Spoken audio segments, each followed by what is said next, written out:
Zach Nichols was first to the stripe in a physical race at North Wilkesboro last week, leaving the rest of the field in limbo to settle the final 3 spots in the Final 4 at Charlotte. Can a driver falling behind grab a surprise win today at Kansas? Can Corey Heim potentially grab enough points to move on over Mercurio, or does everyone hold station at the last minute to set the championship for next week? Well, finally, we are about to find out. Welcome to Pit Stop TV. My name is Andrew Cardinale IV. Gary Weaver alongside has been in the session while we've been having connection issues, and actually it looks like green flag pit stops are underway on lap 70. Yes, lap 70, unfortunately. But Gary, go ahead and recap us here on what's happened as we join the sim. Brian Mercurio has been dominant ever since the start of the race, really. Pretty much has not left the lead. Everyone's been pretty cordial for the most part. A few battles here and there on track. As we take a look at Gabe Herschel passing by Austin Moore, as the lead is going to be changing hands here for the pit stops. The top 10 for the entire stage, just so everyone knows, is Brian Mercurio, Michael Frisch, Ryan Vargas, Matt Kemp, Leighton Sabile, Jake Fluman, Joel Smith, Justin Melillo, Corey Heim, and Barrett Polhemus. Of course, we do apologize for the issues today. It seems entirely out of our control. We have fixed it, as you can tell. We have a stream, obviously, and we are going to look into potentially tape delaying the remainder of the race that we did not catch this evening. We're unsure yet as to exactly how we're going to approach that, but hey, we can at least check in for the end of this race and see who goes on to fight for a championship next week. As here's Barrett Polhemus out of the pit lane in car 79. Cy Bowen was just moving around, but in the 16th position now, and clearly some issues for some championship drivers. Jonathan Palmieri way down off the pace, it seems. 21st position here. What's happened to car 3 tonight? That is a good question. Might have gotten a speeding penalty, actually. He's currently trapped 1 lap down, but of course that is partially because of the pit cycle. So taking a look in the meantime, but everything seems to be going, well, at least for the most part, relatively okay. I haven't seen anything off the side. The only caution really has been from the stage yellow. Here's Morgan Baird headed back out onto the racetrack. 20 laps to go. Jonathan Taylor leading. Admittedly, this is going to take me a few laps to actually get into the swing of things and really understand where we are. So let's talk about standings coming into this evening. I know circumstances that be, this is kind of out of focus now, but Zach Nichols comes into tonight, the only driver locked in. Ryan Vargas, 20 up over the cut line. Looking for Ryan, he's currently running 7th. Matt Kemp comes in 17 over. Brian Mercurio, 12 over. Realistically, depending on stage points and whatnot, between Corey Heim and Brian Mercurio, which Mercurio is running... Oh, I got to find him on the order. Where is Mercurio? 10th right now, and 10th. Corey is 6th. I don't see that points deficit being made up. It's going to come down to a win for anybody who's not in the top 4 already. And that is correct. I have been keeping track, at least as of the stage, so we'll go with that. As of the stage end, it was Ryan Vargas with 1,100 points flat, Matt Kemp with 10,096, Brian Mercurio with 10,094, and then Corey Heim with 10,074, so a 20-point deficit. So pretty much affirming that, yeah, anyone outside the top 4 isn't a must-win situation. And we did have the numbers edited last week to show who was in, who was out. But with all the issues tonight, that has reverted back to the previous number layout. But anyways, we'll help you along through these last few laps of this round at Kansas. There's Austin Moore in the pit lane. He is a playoff driver, but dead last coming into this evening. It's going to take a victory for car 91. Not out of the realm of possibility just yet. It could still happen, but it's not looking great as he rolls back onto the speedway 23rd, 24th, and dropping positions towards the back end of today's race. Here's Jonathan Taylor. And he's got a half second currently on Gabe Herschel, but where do these guys stand as far as the pit order? Looks to be right now the only drivers that have yet to pit are Hagenstein and Herschel. I'm going to double check for Jonathan Taylor, but it has shown that he has pit, so I will be double checking that. Tristan Hagenstein running back to the 3rd position. Leighton Sabile looks like the top potential top playoff driver currently as far as trying to get a win this evening, as Herschel may be yet to pit, it sounds like. So watch car 25, missed last week at North Wilkesboro Speedway, comes back tonight here at Kansas, and apparently has got some speed. Now, it does only have a few tenths back to teammate Corey Heim, but clearly something is working for car 25 this evening. Leighton Sabile has got it figured out as he runs down the backstretch into turn number 3. And there you see Corey Heim behind him. And here comes Corey. He's got to run. Looks to be right now anyone outside, anyone in the top 3. So Taylor, Herschel, and Hagenstein have not yet pitted. As Corey Heim moves to the inside, and just like that, he'll go to what should be the net lead. So racing for the potential lead here at the end of this race, potential win, and a ticket to the playoffs. Teammates from Elite Performance Industries and Hog Tamers racing it out here at Kansas Speedway. This is oh so important when you consider everything that's gone on this season. These two have been mainstays out front. Corey Heim especially, I think would be fair to say, has been a mainstay out front. And, well, as you see, just drove on by teammate Leighton Sabile. Clearly had the pace over the 25 car, drove on by, but this race far from over. Justin Hagenstein looks to be coming into pit road this time. He does. And there is Hagenstein headed down to the pit lane. 14 laps to go that last time by. It's clicking down. Mercurio and Ryan Vargas very close. Vargas 6th, Mercurio 7th. And bump those up a piece, each one, as they pass the 27 car in the pit lane. Zach Nichols riding in 8th, of course, he's safe. Matt Kemp in 7th. Comes into tonight on the end, but on the cut line. Well, actually, no, Mercurio comes in on the cut line, so Mercurio would be the first one out. Should we have a new winner this evening, or at least a new winner in this round, and that could be anybody other than Zach Nichols, as there goes Mercurio to the inside of Ryan Vargas, looking for something, and he's got something. There he goes, on by the number 30. And with how dominant of a run that Mercurio has, I wouldn't be surprised if the dirty air was holding him back just a little bit. He was leading throughout most of the race, but ever since his pit stop, he has been struggling as he just barely gets off of 2. That was very close. There's the bump from Ryan Vargas on the backstretch, a little nudge at the back end of the 41 car, and there goes Mercurio back into turns 3 and 4. Joel Smith, Zach Nichols fighting for position a little further back. This is 8th position. And, of course, Zach Nichols can just ride this one out and get to the finish line. But Joel Smith, of course, would like to flex the muscle here by the end of things, as up front, Gabe Herschel, 2nd place, the top playoff driver, yet to pit. And here comes Jonathan Taylor with 11 laps to go this time by.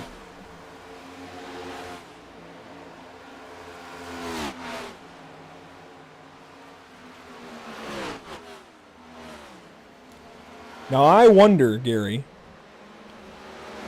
Well, actually, as Leighton Sabile now is fighting with Ryan Vargas, all of a sudden Mercurio has flown by the 25 car. Does Sabile still have to pit?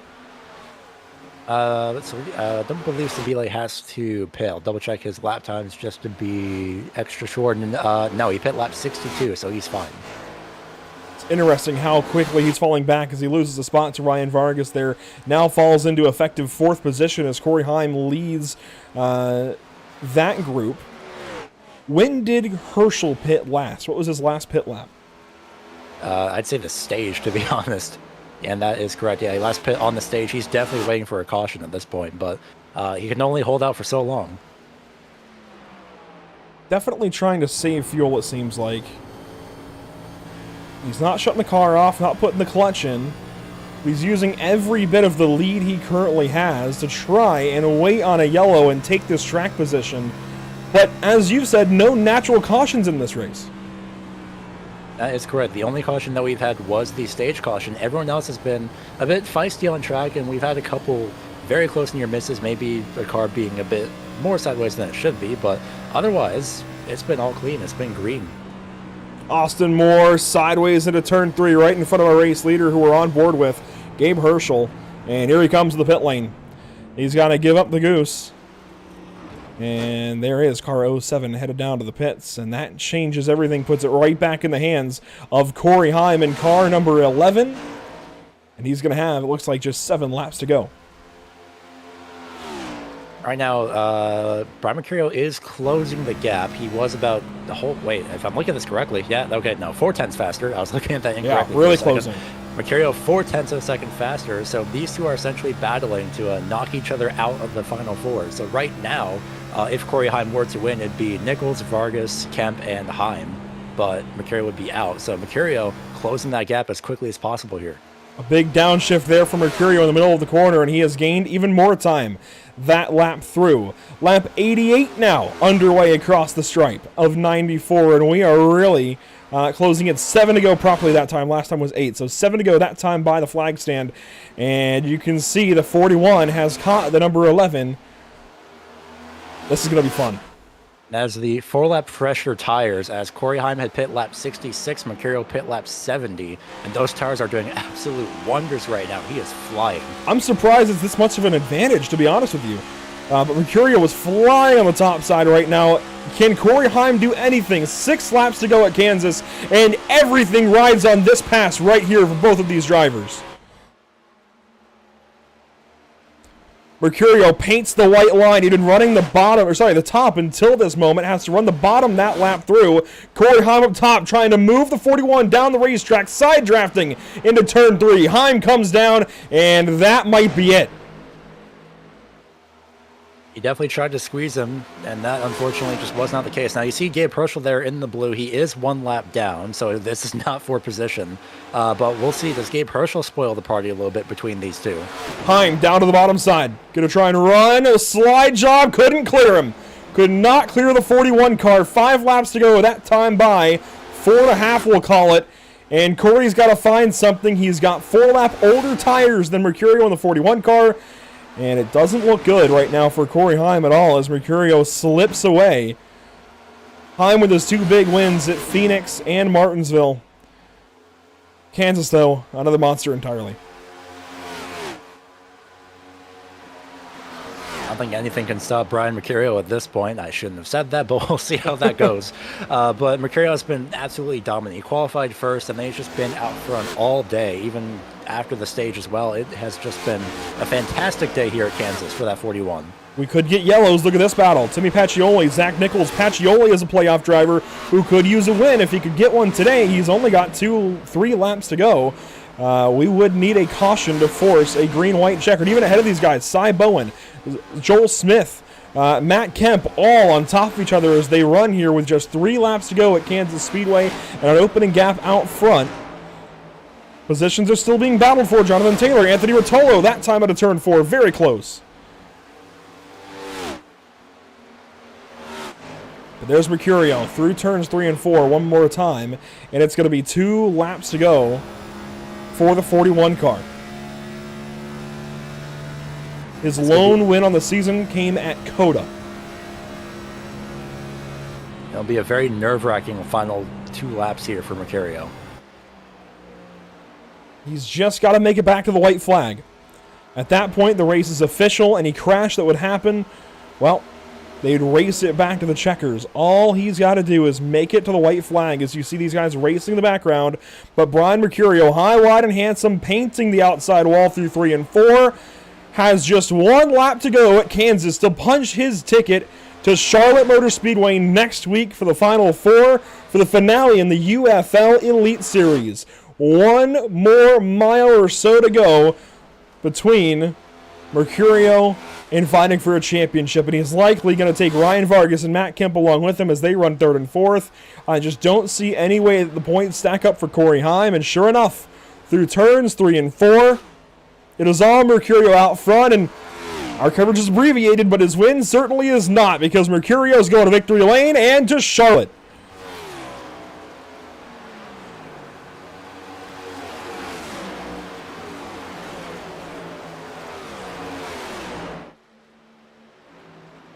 And behind, you saw the rest of the field come across the line. Corey Heim already parked it out of his car, towed straight back to the pit lane. But for Brian Mercurio, the most important pass of the season was at least still caught on camera here this evening on Corey Heim in the closing laps at Kansas Speedway, and that is putting the 41 in the Final 4. And I think that's going to leave things as exactly what we saw coming into today. I don't think anything is going to change. I believe anything will be changing either, as Brian Mercurio burns it down on the front straightaway. A very well-deserved win for him. He was dominant. He was absolutely ridiculously dominant at Coda, but this win definitely shows he's not only just a road course ringer, per se.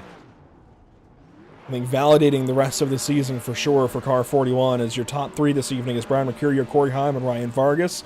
Vargas doing some donuts, as we do believe he has punched his ticket to the Final Four race, the finale next week at Charlotte Motor Speedway. Let's take a look at the full schedule as we get ready for results. And you can see it all comes down to May 10th. Well, it's going to be an absolutely wild race in NASCAR's backyard as well, essentially, and that's something that I absolutely love about this schedule. Let's take a look at our unofficial race results after 94 laps with just one caution for the stage. Brian Mercurio with the win. Corey Heim, second place. Ryan Vargas, third. Matt Kemp, fourth. And Joel Smith checking into the top five. Cy Bowen, Timmy Pacioli, Zach Nichols, Andrew Swartz, Leighton Sabile, your top 10. And I got to say, in this top 10, just one driver is not in the playoffs. That is Joel Smith. These playoff drivers, they had a rough couple of weeks at Talladega, North Wilkesboro, but boy, did they show up tonight, occupying 9 of 10 positions in the top 10. Then you have guys like Jonathan Palmieri. Further on down, you'd have Austin Moore, Gabe Herschel in the 07 and 23rd, just not able to do really a whole lot this evening, and unfortunately are definitely out of the playoffs. And meanwhile, through the rest of the field, Chris Wett's a relatively quiet day for him, but not an awful day. He finishes in 11th. Jake Fluman showing a very strong performance as well on his front, finishing in 12th place after starting 13th. On paper, not the best, but at least it was a pretty good race. Justin Malillo starts 17th, finished in 13th here. Same goes for Morgan Baird, finished in 14th, started 16th. Jonathan Taylor will round out the top 15. Jonathan Palmieri, while he may not be in the Final Four, that doesn't discount his strong race that he had. Started 27th. Finished in 16th. Anthony Rotolo finishing in the 17th place position with Doug DeNice, Adam Kodal, and Manan Rahman rounding out the top 20.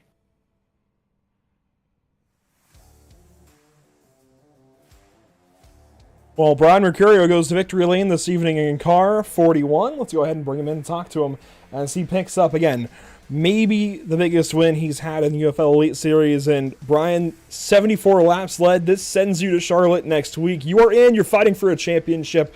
How much of a relief is that?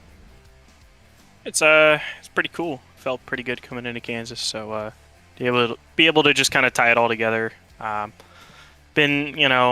from Coda, I felt like kind of either threw some races away or just didn't really run that well. So to be able to get one here and punch that ticket into Charlotte just feels good. Good momentum going into the next race here.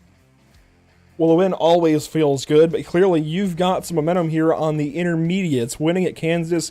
Charlotte next week, though, an entirely different beast. It drives very differently, a little bit awkwardly. How do you feel about it? Pretty good. Charlotte's a good track. We're going to be running under the lights, I believe, so that'll be pretty cool. Hopefully we'll get some cool visuals. But yeah, I expect it to be a little different than Kansas. Is probably the most unique mile and a half here, just because of how good the top lane is. So I think we have grip lanes at the new Charlotte. I'm not entirely sure, but we'll have to see how it pans out in the race, just depending on the tire wear and all that kind of stuff. But Charlotte's been a pretty okay track for me. So been running good on the intermediate, so feeling pretty good going to next week. And it looks like your three others that you're racing, well, we know Zach Nichols is in the Final Four, and it looks like it should still be Ryan Vargas and Matt Kemp, barring anything weird with points. Who are you most worried about next week at Charlotte? I know Kemp's really, really quick. I don't know. I finished 4th. Vargas finished 3rd here, and so those guys are going to be quick. It's going to be another track position race. I mean, this race in particular was really about track position, just because if you got up to the lead, you can kind of just do what I did and park it up front. And it's really, really hard for anybody to make any kind of move unless you try to do what Corey did and throw a super, super aggressive slider. So, I know all those guys are quick on the 1.5 miles. So it's gonna be a good race. Hopefully, we can put on a good show. Well, there you go. Brian Mercurio racing on to Charlotte next week to fight for a champion. Brian, congratulations. We'll see you next week in Charlotte. Appreciate it, man. Let's hope I can put this Reaper Speed Lab Chevy Camaro in victory lane again. Appreciate you guys putting on the broadcast. All the guys who are at UFL who organize and get this league going every week. John, Eric, Leighton, Tristan, all the other admins. All the sponsors who help support UFL, you got to appreciate them for supporting the league and believing in the product that they can support. Hopefully we put on a good show for them in races like tonight, and hopefully I'll be talking to you guys again next week. That's definitely a plan and looking likely here, Brian. Congratulations once again. We'll see you next week. Appreciate you, boys. Solid message there from Brian Mercurio as he takes a big win this evening over Corey Heim in position number 2. Gary, here's driver 11. Corey Heim, who pitted 4 laps earlier than Mercurio and still finished in second, which all in all isn't a bad day after starting in 4th place. A caution-free race as well. Walk us through the entire race, Corey, because especially with the tire strategy, you're pitting as, I guess in a sense, as early as you did. Yeah, I feel like the whole race was just track position for the most part. Definitely clean air was just really, really, really important as far as just saving your tire. And if you were in dirty air, you were basically just blistering the right front the whole time. So the first run, I just kind of went hard to see what I had, and didn't end up working out for me. I ended up like 9th in the first stage or something, and had no right front tire at the end of it because I was racing Brian hard, and we were running the same pace. It's just the dirty air is so bad. So second run, I kind of started out a lot more slower paced and tried to set it up for the end, and it worked, but I just gave up so much on the first run that I never was able to compete for the lead on the first set of tires in the second stage for, basically for the win. I feel like if we got track position, we could have won, but just didn't happen. Of course, going into Charlotte next week, the last race of the season, even though you are tentatively, I'll go with that just in case, out of the final 4. Even still, it's going to be a fun race, no doubt, next week. NASCAR's backyard. Anything you look forward to for that race? Not really. I'm not a big fan of Charlotte, so just another race in UFL. It's always kind of fun to come on here, but it's not one of my best tracks. So that's a genuine surprise. Usually, well, I guess that makes sense. Sometimes people do have their favorites not in their own backyard. That is pretty fair. But overall, still a relatively good day for you, Corey Heim. Great job. Appreciate it. Corey Heim goes P2 in the top 3 at least. That's a good day for sure. Ryan Vargas ends up P3. Will bring in driver number 30. And Ryan, a solid run for you. How'd it go from your perspective there in stage 1? Man, stage 1 went great. I actually inadvertently scooted Kemp for 3rd place in the stage there. But other than that, it was a relatively tame race for me. My Butler-built Camry looked really good on the racetrack, and the only way I'd feel any better if I was sitting in my Butler-built seat, that's for sure. Now, we never got to talk to you after Talladega a couple of weeks ago, but that really sealed your way, I think, into Charlotte this season, considering everybody else had a terrible, terrible day at Talladega a couple of weeks ago. Then you maintained last week at North Wilkesboro, did what you had to do to just get the points you needed, and come out here this evening and go P3. That is an interesting way, and it really goes back, I think, to your speedway racing prowess. You won at Daytona, you back it up at Talladega. But we're going to Charlotte next week, a completely different animal, mostly akin to here at Kansas, but still different. How do you feel? Man, I feel good. I like the super speedways a lot, and they definitely are my better tracks, but the intermediate tracks are something that I feel confident at. Like, I think I could do well. Heck, tonight, we ran 3rd, and honestly, we could have ran 2nd just on raw pace to Brian, but I don't know if I could have really have anything for him. And that's one thing that is, I guess you could say, a point of concern. I think Brian is definitely going to be the favorite going into next weekend's race. But I think that if we play our cards right and just do everything we need to do, we could definitely show up and at least contend and have a chance at win the title. And word is officially move on by points. We knew it was happening anyways, but who is your, you already kind of said, Kemp, Mercurio in that conversation, who's your biggest concern next week, and how do you try and rise above them next week at Charlotte? Yeah, I mean, like I said earlier, the one playoff guy who advanced that beat me, Brian. I mean, he's just fast. He's waxed me on every, ever since I really got on the sim, and I've become good buddies with him and a lot of these guys in this untitled group of friends. So it's cool to at least be as competitive as I am. It's cool to run with these guys. I wish Corey would have made it. He has been probably the fastest guy all year, other than the main sim racing guys. So, but I know that Talladega race really hurt him. But it's been fun. It feels good. Like I said, it just feels good to be competitive like this, and at least be able to put the partners that support me in real life up front on here on the sim. And of course, I love the real experience that you and Corey and everybody else that races in the real world brings to the table here in the UFL. And on that note, I want to ask you, air racing in the truck series, it's been talked about here for the Cup series as well, that there might not be that too much different. Specifically on here on iRacing, though, of course, you don't race a Cup car, you race a truck in the real world. Do you feel the air racing here in the Cup car, or is it more about trying to stay on that edge of the tires? Yeah, I mean, it's a bit of both. I mean, at the end of the day, these things have such a small sidewall, and also basically such the next gen car on here, they have such a rounded right side that it's hard to really lean on anything. But they're tanks. I mean, you can slam into each other, slam into walls, and you'll pretty much be fine. And but at the end of the day, the trucks, if we were to be racing those here, we'd be having a lot more on throttle time. Probably wouldn't even be lifting completely out of the gas. But that's a product of this stuff. It's just, like I said, just feels good. Well, Ryan, congratulations. Top 3 going on to Charlotte to fight for a championship next week. Best of luck to you. Put that Butler built Toyota, there we go, in victory lane next week. Absolutely. Got them, Lurgus Security, Critical Path Security, and Williamsburg Contracting on that race car. Feels good to have all those partners on board, and excited to go for a championship. Best of luck to you. That's Ryan Vargas, position number 3 this evening from the podium. Always love talking to him and everybody else here in the North American UFL Elite Series. It has been a day, Gary. And first off, I got to thank you for sticking through this. Of course, we had to wait an hour to get the stream up. Thankfully, we got the stream up. But you stuck through it, watched this race, and gave us a lot of really good and valuable notes about what we were seeing for the last 20 laps of the race. So we still got a taste of what happened this evening. Clean green flag racing, spread out, top line dominant, and just trying to hook the scene.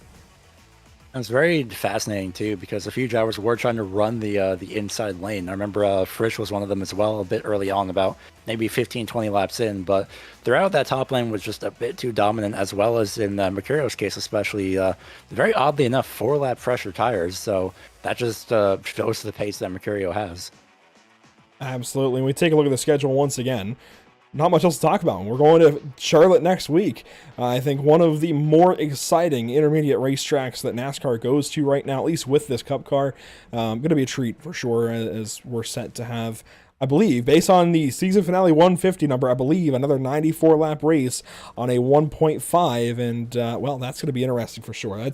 That is an interesting race length, not very long, right in between sprint and like a sprint race and a truck race distance.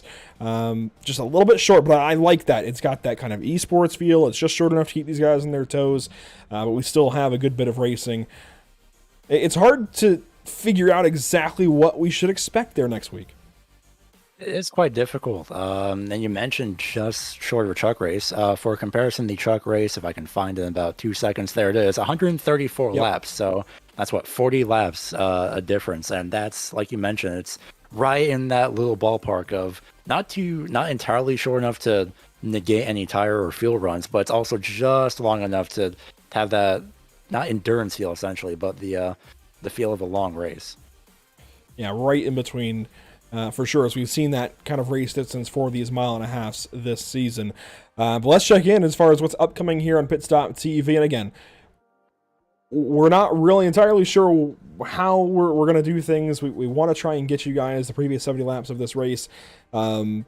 Unsure if a tape delay is going to work. We're going to look into it. We're going to talk with Jonathan Palmieri, see what he wants to do, and try and get that figured out. We did at least get the end of the race. Glad we got here for it. Just, I'll be honest, very annoyed with what's gone on as far as internet connectivity. Something with Spectrum, something with my PC to break the fourth wall a little bit. Really not sure what. Just glad that it's fixed now. Made some changes while we were waiting that hour, and don't know. We have internet now. Very, very odd, but you know what? Sometimes things happen. They happen for a reason. It is what it is. We move on. And you can see the upcoming broadcasts here on Pit Stop TV. There are a lot of them in the next week or so. Tomorrow night, May 4th, we go to Imola for the North American Racing League Porsche Cup Season number 3, round number 2. Gary, you'll be in the field for the amateur race. A big, big difference, though, to Detroit last week, the street course to open the season. How are you feeling tomorrow night? I feel so much better because there aren't walls surrounding every single section of the track. So, unfortunately, in that case, though, there are a bit of, in a sense, sausage curbs in some of the corners, and some of those terrify me. But I do feel sort of almost confident about the pace that I have. Watch me be probably in the bottom portion of the field again, and just trying to avoid wrecks. But hey, that's one way to just to get all the wreck avoidance content. Essentially, I'm excited though. Imola is it's a very big favorite of mine, essentially. Definitely a very fun circuit. It'll be a lot of fun tomorrow night. Sunday, we have a double header, a double feature. This is interesting. We have Suzuka Circuit up first at 1:30 p.m. Eastern for the SimPit Radical Series, and then we check back in with the Shake and Bake Racing Buttkicker Cup Series on a partial schedule with those guys as they come right back here to Kansas Speedway on May 7th at 9 Eastern. That'll be exciting. And of course, then we pick up with our regularly scheduled programming, if you will. We go on to Lanier Raceplex Monday evening at 8:15 Eastern with the Elite Performance Industries late models, actually the iRacing Cars late model stock tour late models, brought to you by Elite Performance Industries, a partner here of the Untitled Friend League. That's going to be exciting. Very excited for Lanier, actually. Kind of an off-the-wall racetrack, of course free here on iRacing, but not one you usually think about for late model racing. I'm excited for that. Then Tuesday, we have a brand new league opening up. You got to come back and check in with us on Tuesday evening at 9:15 Eastern. We're going to see exactly when we need to go live for that one, but more late model stock racing, that time from South Boston Speedway for the D-Line Racing League. And my buddy David Levine starting something up very, very cool with Zachary Shucker and everybody else over there at D-Line. I'm very excited to get that one going Tuesday evening, May 9th, before we come back around to May 10th at Charlotte Motor Speedway for the Untitled Friend League season finale at Charlotte Motor Speedway. A lot going on, Gary, and a lot of places to keep up. All those places to keep up. Of course, you can see that it's quite a lot of places. Take your pick. We have facebook.com/pitstoptv, twitter.com/pitstoptv_. Instagram and Twitch are the same in the second portion. So twitch.tv or instagram.com/pit_stop_tv, or YouTube, which is youtube.com/pitstoptv1 or at pitstoptv1. And once again, apologies for what's gone on this evening. Out of our control. Glad we were able to play ball and get things still set up this evening. And a serious thank you for everybody's understanding. This has been one of the most fun leagues to cover this season. And we certainly would not have wanted to miss those 74 laps that got this race going. Glad we got the back 20 or so. You guys in this league seriously make this a ton of fun. Industry members, drivers, and so on and so forth that I've looked up to for years.